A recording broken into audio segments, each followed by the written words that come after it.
कृष्णाय वासुदेवाय हरये परमात्मने प्रणतः क्लेशनाशाय गोविंदाय नमो नमः। हरे कृष्णा। ओम नमः शिवाय। संगीता धर्म सागर चैनल परिवार में आप सभी भक्तों का दिल से स्वागत है। आज हम ज्येष्ठ मास महात्म्य के 29वें अध्याय का रसपान करेंगे। हे प्रिय भक्तों, आज ज्येष्ठ पूर्णिमा है, तो आप सभी भक्तों को ज्येष्ठ पूर्णिमा की बहुत बहुत शुभकामनाएं। आज वट सावित्री व्रत, पूर्णिमा व्रत और श्री सत्यनारायण भगवान का व्रत धारण किया जाता है, जिसकी पुण्यमयी कथा हमारे चैनल पर पोस्ट कर दी गई है। तो आप सभी भक्तजन इन कथाओं का आस्वादन जरूर कीजिएगा और भगवान का आशीर्वाद प्राप्त कीजिएगा और पुण्य फल अर्जित कीजिएगा। भगवान श्री हरि विष्णु और माता लक्ष्मी का आशीर्वाद आप सभी भक्तों पर सदा सर्वदा बना रहे। भगवान आपकी समस्त मनोकामनाओं को पूर्ण करें और आपके घर में सुख शांति और सुख समृद्धि का वास हो। तो आइए सुनते हैं आज की महात्म्य कथा। पिछले अध्याय में स्कंद जी बोले कि पहले लोक प्रसिद्ध वृंदारक नाम का एक ब्राह्मण हुआ। वह वेद शास्त्रों का ज्ञाता, धनवान और भाई बंधुओं से युक्त था, पर वह बड़ा दुखी रहता था क्योंकि उसके कोई संतान नहीं थी। जब वृद्धावस्था तक उसे कोई भी संतान नहीं हुई, तो वह प्राण त्यागने के लिए गहन वन में चला गया और वहां जाकर उसने भोजन और जल दोनों का त्याग कर दिया। अब इस तरह से 3 दिन बीत जाने के बाद चौथे दिन भगवान श्री हरि विष्णु एक ब्राह्मण का रूप धरकर उसके पास आए और उससे उसके दुख का कारण पूछा। फिर वृंदारक सारा वृतांत बताता है। फिर भगवान श्री हरि विष्णु रूपी ब्राह्मण वृंदारक ब्राह्मण को ज्येष्ठ मास स्नान का व्रत बताते हैं। तब वृंदारक ब्राह्मण उन भगवान श्री हरि विष्णु रूपी ब्राह्मण की बात मानकर और ज्येष्ठ मास में अपनी पत्नी के साथ स्नान व्रत करता है। अब एक दिन दैव योग से श्रावती नदी के तट पर एक व्याघ्र के ऊपर वृंदारक के हाथ से कुछ जल की बूंदें गिर जाती हैं, जिससे व्याघ्र को उसके पापों से मुक्ति मिल जाती है और वह दिव्य देहधारी हो जाता है। तो वह व्याघ्र पूछता है कि आपने ऐसा कौन सा पुण्य किया जिसके कारण मेरे पाप खत्म हो गए और मुझे मुक्ति मिल गई? कृपया मुझे बताओ और उसका पुण्य फल मुझे दो। तब वृंदारक ब्राह्मण ज्येष्ठ स्नान का पुण्य फल उस व्याघ्र को देता है। फिर से ज्येष्ठ स्नान व्रत करता है, जिससे उसके एक तेजस्वी पुत्र होता है। तो आइए अब सुनते हैं इससे आगे का वृतांत। ऋषि लोग कहने लगे, हे स्कंद जी, ज्येष्ठ मास में स्नान, दान और महात्म्य श्रवण तथा पुराण पूजन का फल विस्तार पूर्वक कहिए। फिर स्कंद जी बोले, हे ऋषियों, आप सब लोग ज्येष्ठ स्नान के फल का श्रवण करें, जिसके श्रवण मात्र से मनुष्य तीनों प्रकार के पापों से मुक्त हो जाता है, कायक, वाचक और मानसिक। जो प्राणी ज्येष्ठ मास होने पर मैं प्रातः काल ज्येष्ठ स्नान करूंगा ऐसा संकल्प करके जल में स्नान के निमित्त प्रवेश करता है, उसके पहले कहे गए तीनों प्रकार के पाप नष्ट हो जाते हैं। सूर्य उदय के पूर्व ज्येष्ठ स्नान करना चाहिए। ज्येष्ठ मास में सूर्य उदय से लेकर आधा पहर पर्यंत जहाँ कहीं भी जल में गंगा आदि सभी तीर्थ वास करते हैं, इसीलिए सूर्य उदय से लेकर आधा पहर के पूर्व स्नान कर लेना चाहिए। उसके बाद स्नान करने से तीर्थ श्राप देते हैं, इसीलिए ज्येष्ठ मास में श्रेष्ठ जनों को स्नान करना चाहिए। ईर्ष्या, धन, लोभ, सेवा, हठ, लोकापवाद, निमित्त स्वेच्छा, भय, पाखंड, सुख लिप्सा आदि किसी भी उपाय से ज्येष्ठ मास स्नान करना चाहिए। परंतु कलयुग में पाप अधिक होने के कारण ज्येष्ठ स्नान अति दुर्लभ होगा। ज्येष्ठ मास स्नान के श्रेष्ठ फल से डरकर यमराज ने इसको गुप्त रखने के निमित्त भगवान से प्रार्थना की और विष्णु की आज्ञा से इसको गुप्त करके रखा है। इस ज्येष्ठ मास में स्वल्प कर्म करने वालों को विघ्न प्राप्त होते हैं। इतनी कथा सुनकर ऋषि लोग कहने लगे, हे स्कंद जी महाराज, यमराज ने इस मास महात्म्य को गुप्त क्यों रखा और ज्येष्ठ में पुण्य कर्म करने वालों के कार्य में विघ्न क्यों करते हैं? हे स्कंद जी, हमारी यह सब सुनने की इच्छा है, इसीलिए आप हमसे कहिए। फिर स्कंद जी बोले कि हे ऋषियों, इस विषय में मैं तुमसे एक इतिहास कहता हूँ, जिसके श्रवण मात्र से तुम्हारे सभी संदेह दूर हो जाएंगे। प्रथम महेशमतीपुर में कनक नाम का ब्राह्मण रहता था। वह समस्त विद्या से हीन, मूर्ख और परनिंदक था। वह कृषि कर्म को करने वाला और नित्य क्रय विक्रय किया करता था और भी अनंत व्यवसाय से अपने कुटुंब का उदर पूर्ण करता था। इस पर भी उस दुरात्मा कुटुंबी को तृप्त नहीं होती थी और उसने उदर पूर्ति के निमित्त मार्ग में पथिकों का वध करना भी शुरू कर दिया। फिर भी उसको तृप्ति नहीं हुई तो उस द्विजाधाम ने चोरी करना भी आरंभ कर दिया। इसी प्रकार वह नीच ब्राह्मण महेशपति पुरी में रहता हुआ इस प्रकार के कर्म किया करता था। एक दिन उसको चोरी करते हुए देखकर गांव वालों ने उसको पकड़ लिया तथा उसको बांधकर खूब मारा और फिर गांव से निकाल दिया। कुछ दिनों तक वह गांव के पास ही वन में जाकर रहने लगा और रात्रि को घर में आकर फिर से वन में चला जाता और वन में पशुओं का वध करके वह निर्दयी उनको खा जाता था। यह कर्म करते हुए उसको बहुत दिन बीत गए। इसके बाद जब एक समय ज्येष्ठ मास आया, तब वह कनक ब्राह्मण अर्धरात्रि के समय वन से गांव में आकर वस्त्र तथा अलंकार की चोरी करके फिर से वन को चला गया। रास्ते में नदी को देखकर उसे तैरकर पार किया। इस तरह अज्ञानतावश उस ब्राह्मण ने स्नान किया और प्रतिदिन वह इसी प्रकार से रात्रि को गांव में आकर चोरी करता और चोरी का धन लेकर प्रातः समय नदी में स्नान करता हुआ वन में चला जाता। इस प्रकार अज्ञानतावश स्नान करते हुए उसे 1 महीना बीत गया। हे ब्राह्मणों, ज्येष्ठ मास के शुक्ल पक्ष की चतुर्दशी को रात्रि में वह धन वस्त्र की चोरी करके गट्ठर बांधकर नगर के बाहर आया। तब तक प्रभात हो गया था। लोगों को इधर उधर जाता आता देखकर वह वहां से भागता हुआ नदी के तट पर आया। लोगों ने उसको देखकर लाठी और पत्थरों से खूब मारा, लेकिन वह कनक उस चोरी के बोझ को सिर पर रखकर अगाध जल में पहुंचा और अधिक बोझ होने के कारण वह शिथिल होकर अगाध जल में डूबकर मर गया। उस कनक के लिए सूर्य के समान उस कनक को अगाध जल में डूबते हुए देखकर यह क्या हुआ, यह क्या हुआ कहते हुए सभी लोग विस्मित हो गए। नदी किनारे के कुछ लोगों ने उसको अगाध जल से निकालकर बाहर किया। उसे देखकर लोगों से कहा कि यह तो इसी नगर का रहने वाला कनक ब्राह्मण है। हम लोगों ने इसको नगर के बाहर कर दिया था। उसी क्षण वह कनक ब्राह्मण उत्तम रूप को प्राप्त करके विमान के सहित दूतों को देखकर वह दिव्य पुरुष कहने लगा, हे दूतों, यह विमान वैकुंठ से यहाँ किस पुण्य के प्रभाव से आया है? तब देवदूत बोले कि हे कनक, अज्ञात ज्येष्ठ मास के स्नान से यह दुर्लभ विमान आपके लिए आया है। बस ऐसा सुनकर कनक ब्राह्मण विमान पर बैठकर विष्णु लोक को चला गया। वहां पर विष्णु भगवान के समान रूप को प्राप्त हुआ। तब यमराज समाचार को सुनकर अत्यंत दुखी हुए और जगतपति विष्णु भगवान से प्रार्थना करके ज्येष्ठ मास महात्म्य को गुप्त करवा दिया। तो इस प्रकार हे ब्राह्मणों, इस ज्येष्ठ मास के स्नान का महात्म्य का फल मैंने आप लोगों से कहा। तो इस प्रकार ज्येष्ठ मास महात्म्य, ज्येष्ठ मास स्नान महात्म्य का 29वां अध्याय यहीं पर संपूर्ण होता है। आइए अब गजेंद्र मोक्ष स्तोत्र का पाठ करते हैं।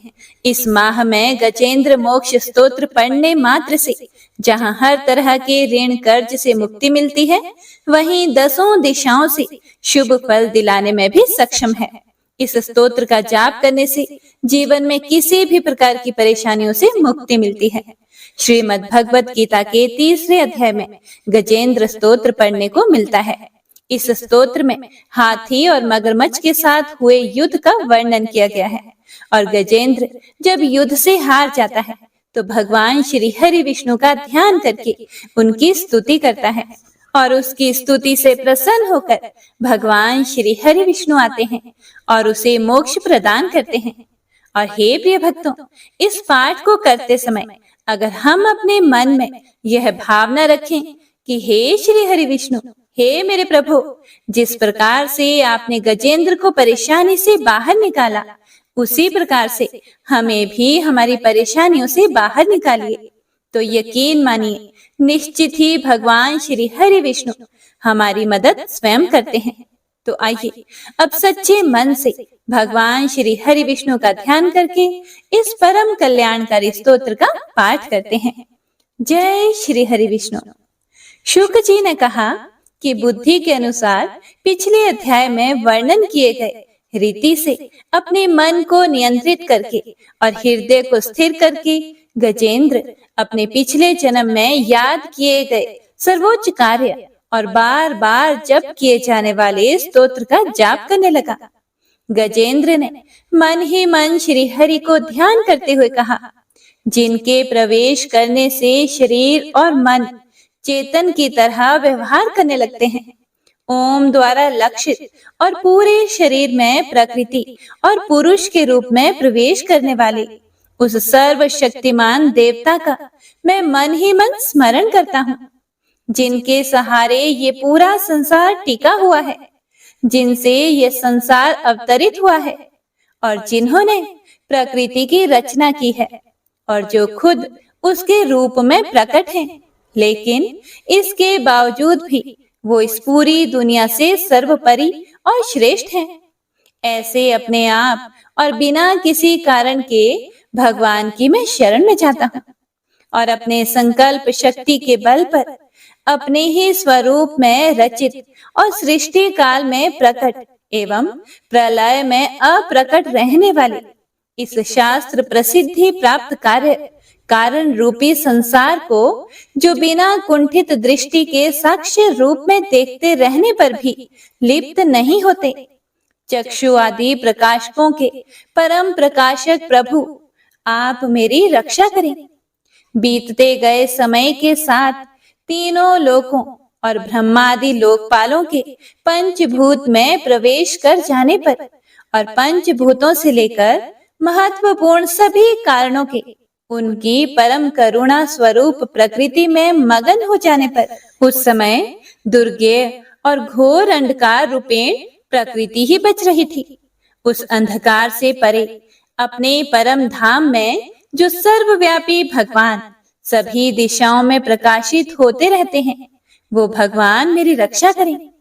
विभिन्न नाट्य रूपों में अभिनय करने वाले और उस अभिनेता के वास्तविक स्वरूप को जिस प्रकार से साधारण लोग भी नहीं जान पाते, उसी तरह से सत्व प्रधान देवता और महर्षि भी जिनके स्वरूप को नहीं जान पाते, ऐसे में कोई साधारण प्राणी उनका वर्णन कैसे कर सकता है।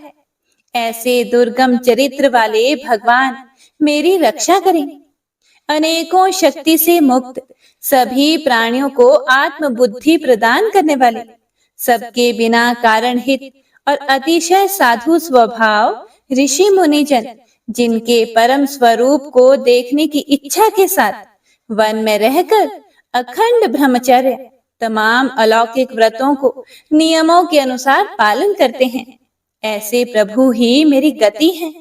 वह जिनका हमारी तरह ना तो जन्म होता है और ना जिनके द्वारा अहंकार प्रेरित कर्म ही होते हैं, जिनके निर्गुण स्वरूप का ना कोई नाम है और ना ही कोई रूप है, इसके बावजूद भी समय के साथ इस संसार की सृष्टि और प्रलय के लिए अपनी इच्छा से अपने जन्म को स्वीकार करते हैं। उन अनंत शक्ति संपन्न परम ब्रह्म परमेश्वर को मेरा नमस्कार है। उन प्राकृत आकार रहित और अनेक रूप वाले अद्भुत भगवान को मेरा बारंबार नमस्कार है। स्वयं प्रकाशित सभी साक्ष्य परमेश्वर को मेरा शत शत नमन है। वैसे देव जो मन, वाणी और चित्त वृत्तियों से परे हैं, उन्हें मेरा बारंबार नमस्कार है। विवेक से परिपूर्ण पुरुष के द्वारा सभी सत्व गुणों से परिपूर्ण निवृत्ति धर्म के आचरण से मिलने योग्य और मोक्ष सुख की अनुभूति रूपी भगवान को मेरा नमस्कार है।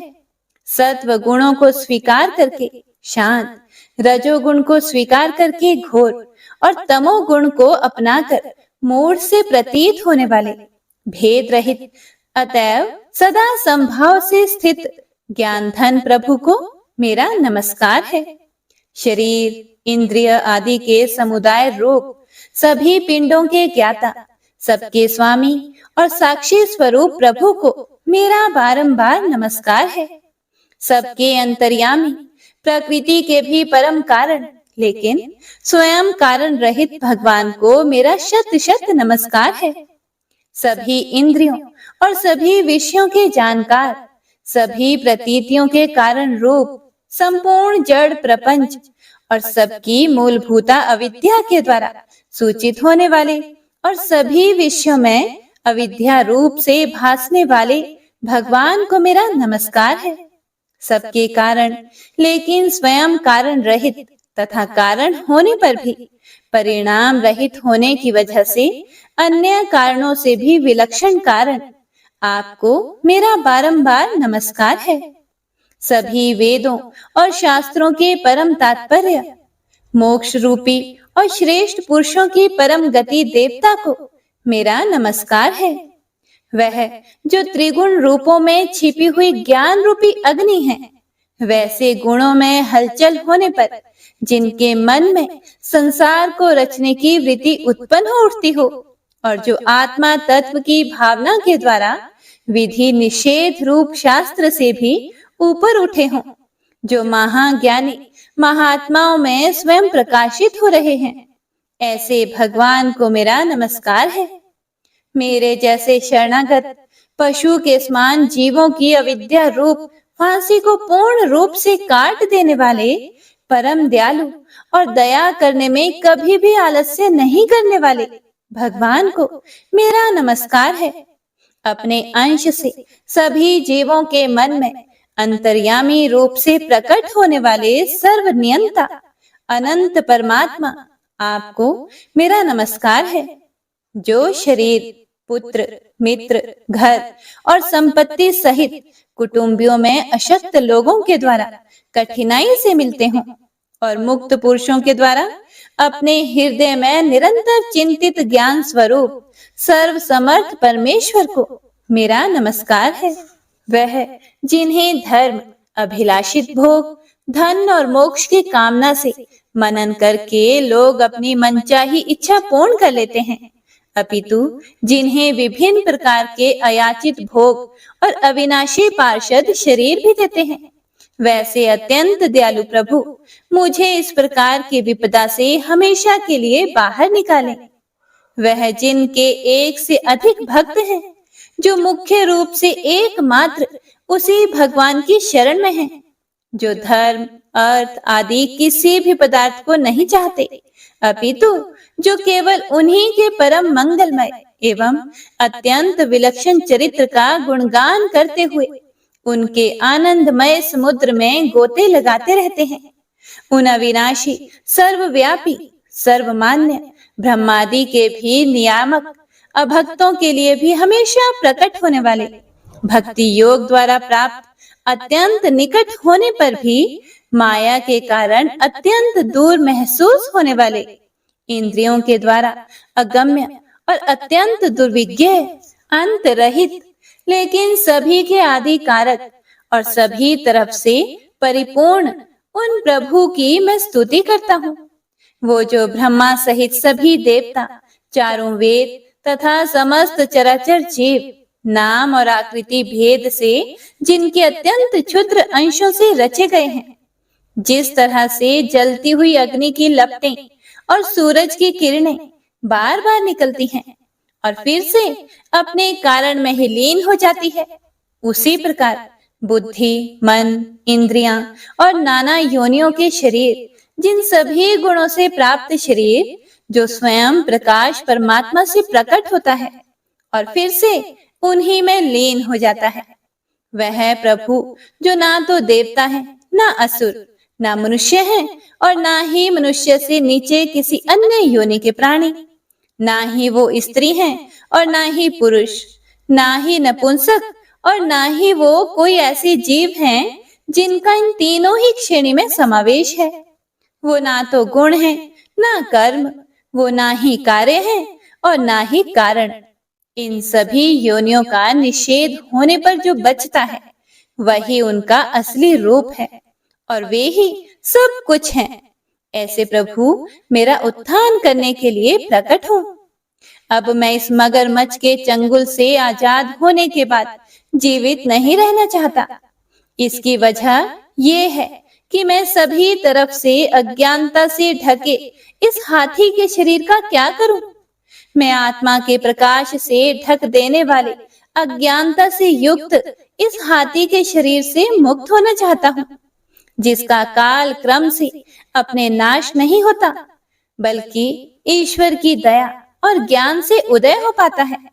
इस प्रकार से मोक्ष के लिए लालायित संसार के रचयिता स्वयं संसार के रूप में प्रकट, लेकिन संसार से परे, संसार में एक खिलौने की भांति खेलने वाले, संसार में आत्म रूप से व्याप्त अजन्मा सर्वव्यापी एवं प्रापत्य वस्तुओं में सर्वश्रेष्ठ श्री हरि का केवल स्मरण करता हूँ और उनकी शरण में जाता हूँ, जिन्होंने भगवत भक्ति रूपी योग के द्वारा कर्मों को जला डाला है, जिन्हें समस्त योगी ऋषि अपने योग के द्वारा अपने शुद्ध हृदय में प्रकट देखते हैं। उन योगेश्वर भगवान को मेरा नमस्कार है। वह जिनके त्रिगुणे शक्तियों का राग, रूप, वेग और असह्य है, जो सभी इंद्रियों के विषय रूप में मौजूद है। वह जिनकी इंद्रियां समस्त विषयों में ही बसी रहती है। ऐसे लोगों को जिनको मार्ग मिलना भी संभव नहीं है, वैसे शरणागत एवं अपार शक्तिशाली वाले भगवान आपको मेरा बारंबार नमस्कार है।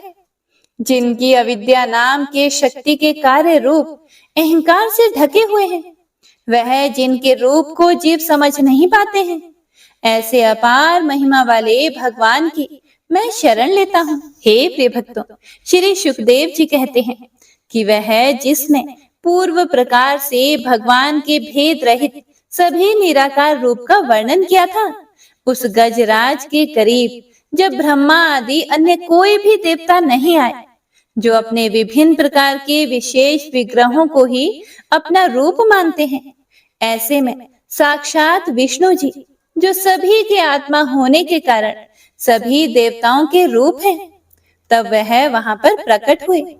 गजराज को इस प्रकार से दुखी देखकर और उसके पढ़े गए स्तुति को सुनकर चक्रधारी प्रभु इच्छानुसार वेग वाले गरुड़ की पीठ पर सवार होकर सभी देवों के साथ उस स्थान पर पहुंचे जहां वह गज था।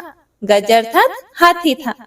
सरोवर के अंदर महाबलशाली मगरमच्छ द्वारा जकड़े और दुखी उस हाथी ने आसमान में गरुड़ की पीठ पर बैठे और हाथों में चक्र लिए भगवान श्री हरि विष्णु को आते हुए जब देखा, तो वह अपनी सूंड में पहले से ही उनकी पूजा के लिए रखे कमल के फूल को श्री हरि पर बरसाते हुए कहने लगा, सर्व पूज्य भगवान श्री हरि नारायण, आपको मेरा प्रणाम है।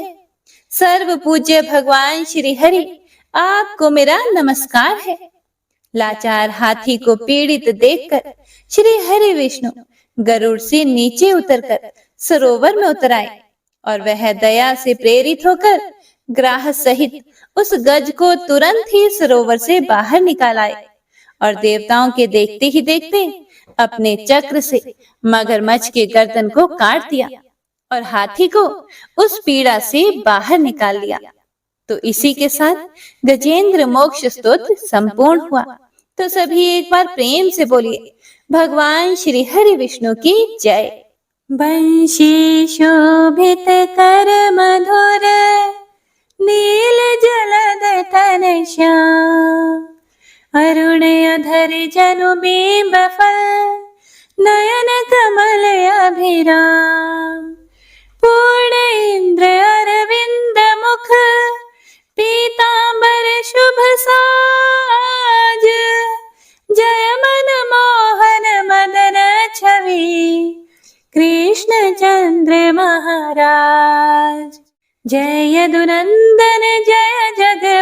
नंदन, जय वसुदेव देवकी नंदन, जय यशोदासुत नंद दुलारे, जय प्रभु भक्तन के धृत तारे, जय नटनागर नागन थैया, कृष्ण कन्हैया धेनु चरैया, पुनि नख पर प्रभु गिरिवर धारो, आओ दीनन कष्ट निवारो, वंशी मधुरे अधर धर तेरे, होवे पूर्ण मनोरथ मेरी, आओ हरि पुनि माखन चाखो, आज लाज भारत की राखो, गोल कपोल चिबुक करुणारे, मृदु मुस्कान मोहिनी डारे, रंजित राजीव नयन विशाला, मोर मुकुट वैजंती माला, कुंडल श्रवण पीत पटाछे,